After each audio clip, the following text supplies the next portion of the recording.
Hello. We are going over the 324 biblical prophecies that prove Jesus is the Messiah. You are watching this on the Halachgoy channel of YouTube. I'm a Halachgoy, and you can be one too. 324 biblical prophecies that prove Jesus is the Messiah. Prophecy number 8. A king after Melchizedek. This prophecy is found in the book of Genesis, chapter 14, verse 18. Then Melchizedek, king of Salem, brought out bread and wine. He was a priest of God Most High. The fulfillment of this prophecy is found in Hebrews chapter 7, verse 2. And Abraham gave him a tenth of everything. First, his name means King of Righteousness. Then also, King of Salem means King of Peace.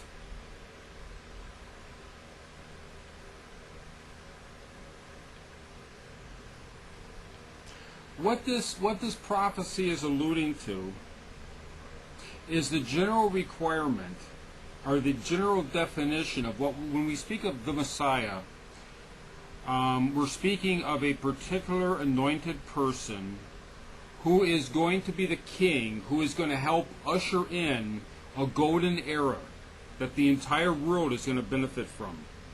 This king will reside in Jerusalem. He will be the king over Jerusalem, over Israel, and the entire world will benefit from him.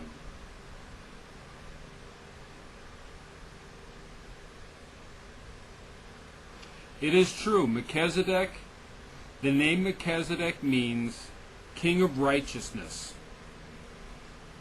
It also it's close to, you can also say it means King of Salem, meaning the King of Peace. These are terms that are used to refer to Jesus. They are spoken over him. The question is, was Jesus ever actually a king? That's, a lot of these prophecies you can speak of as a metaphor or in some symbolic manner and say that they mean something else. It's sort of critical that the Messiah actually be a king over Jerusalem. Melchizedek was in fact a king over Jerusalem. King David, who is the forefather of the Messiah, was a king over Jerusalem. There hasn't been a king over Jerusalem in some time. It's said that in each generation there is sort of a messianic soul or a messianic mantle that exists, that's kind of carried on through the generations,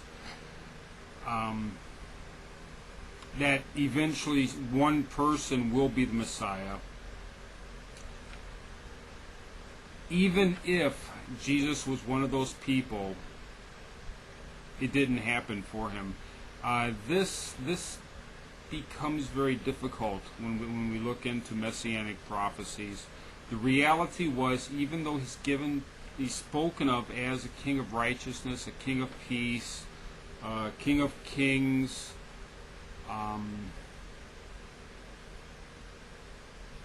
there was a hope during the time of Jesus that he was actually going to set up the messianic kingdom and be the king. If that had happened, then we could say he would have been the Messiah, and that would have been a wonderful thing. It would have been a great thing. It didn't happen during his lifetime. That doesn't mean that we should make fun of him. I mean, the Roman soldiers apparently felt it was a good thing to make fun of him. They gave him a crown of thorns, and they put a sign over his head, mocking him being the king. Put a robe over him and gave him a stick and made fun of him. that's not the right way. That's not the way we should respond. We should honor people that wanted to bring about the Messianic kingdom, even if it didn't happen for them, and we should respect that. But the simple reality was he was not the king.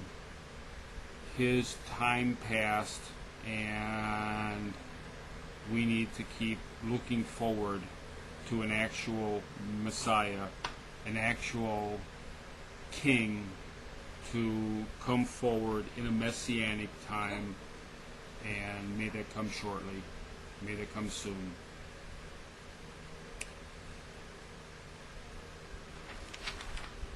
The next prophecy we'll be looking at from Genesis chapter 22, verse 18. I'm sorry, Genesis chapter 14. This is the same one we're in. Chapter 14, verse 18. The Last Supper is foreshadowed. I'll see you next time. Thank you.